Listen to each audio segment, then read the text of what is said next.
महाराष्ट्रामध्ये, विदर्भामध्ये, मराठवाड्यामध्ये, पश्चिम महाराष्ट्राकडे बऱ्याच ठिकाणी या पट्ट्यामध्ये काय होणार आहे, दुपारी 2:30-3च्या नंतर पावसाला सुरुवात होणार आहे। शेतकऱ्यांसाठी महत्त्वाची बातमी आलेली आहे। नमस्कार शेतकरी मित्रांनो, आज राज्यातील सर्व शेतकरी बांधवांसाठी अत्यंत महत्त्वाचा हवामान अंदाज घेऊन आलेला आहोत। विशेषतः ज्या भागामध्ये अजूनही समाधानकारक पाऊस झालेला नाही आणि शेतकऱ्यांना पेरणीची प्रतीक्षा आहे, त्यांना हा व्हिडिओ शेवटपर्यंत नक्की बघा।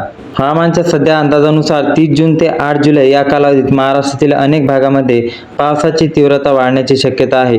अनेक ठिकाणी मुसळधार तर काही ठिकाणी अतिमुसळधार पाऊस पडण्याचा अंदाज व्यक्त करण्यात आला आहे। त्यामुळे ज्या शेतकऱ्यांची अजून पेरणी केलेली नाही त्यांच्यासाठी ही दिलासादायक बातमी ठरू शकते।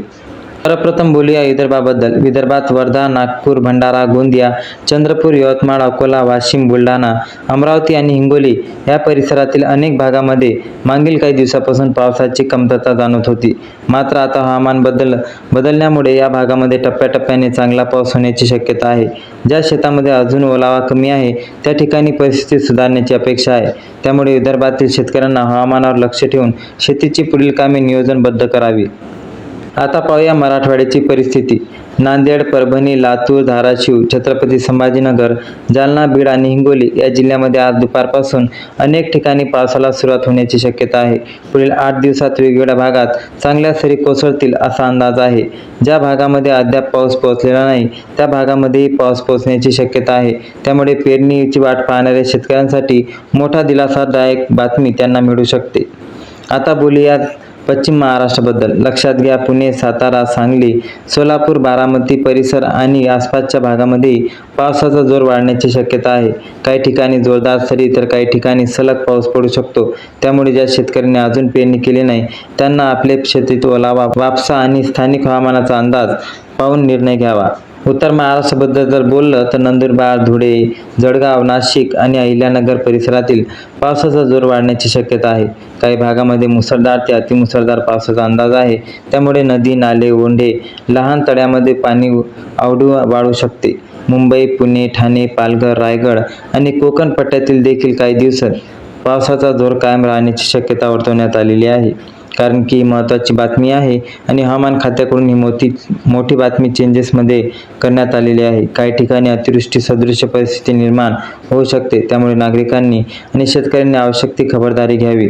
मित्रांनो, हा पाऊस अनेक शेतकऱ्यांसाठी आनंदाची बातमी असली तरी काही ठिकाणी ते नुकसानही करू शकते। कमी वेळेत जास्त पाऊस झाल्यास शेतात पाणी साचते, बांध फुटते, माती वाहून जाणे आणि नदीकाठच्या शेतीचे नुकसान होणे याची शक्यता आहे। म्हणूनच काही महत्त्वाच्या सूचना तुमच्यासाठी महत्त्वाच्या आहे। शेतीतील पाण्याचा योग्य निचरा होईल अशी व्यवस्था करा। नदी नाल्याजवळील शेतकऱ्यांना विशेष खबरदारी घ्या। पाळीव जनावरे झाडाखाली बांधू नका। विजांचा कडकडाट सुरू असताना उघड्यावर कामे करणे टाळा। हवामानाचा स्थानिक अंदाज वेळोवेळी तपासत राहा, कारण ही तुमच्यासाठी महत्त्वाची बातमी आहे। हवामानाची तपासणी तुमच्याकडे घेणे अत्यंत महत्त्वाचे आहे। आपल्या विभागानुसार जर हवामान अंदाज घेतला तर तुमच्यासाठी पुढील कामे करणे सुरळीत होईल। ज्या शेतामध्ये वापसा योग्य असेल त्या शेतकऱ्यांना स्थानिक परिस्थितीनुसार पेरणीचे नियोजन करू शकता। मात्र अतिवृष्टीचा अंदाज असल्यास घाई गडबडीत निर्णय घेऊ नका। आमच्या शेतातही यंदाची पेरणी पूर्ण झाली आहे। जवळपास 18 एकर क्षेत्रात सोयाबीनची पेरणी झाली असून कापूसही चांगला उगवला आहे। आता तणनाशक फवारणीचे कामे सुरू आहे।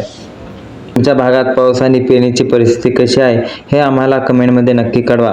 तुमच्याकडे पाऊस झाला का, पेरणी झाली का, ही सुद्धा बातमी तुम्ही नक्की आम्हाला कळवू शकता। कारण की मित्रांनो, तुमच्या या गोष्टीमुळे दुसऱ्या शेतकरी मित्रांना दिलासा भेटू शकते। मित्रांनो, पुढील 8 दिवस महाराष्ट्रासाठी महत्त्वाचे ठरण्याची शक्यता आहे। त्यामुळे अफवावर विश्वास ठेवू नका। अधिकृत हवामानाचा अंदाज आणि स्थानिक परिस्थिती लक्षात घेऊनच शेतीचे निर्णय घ्या।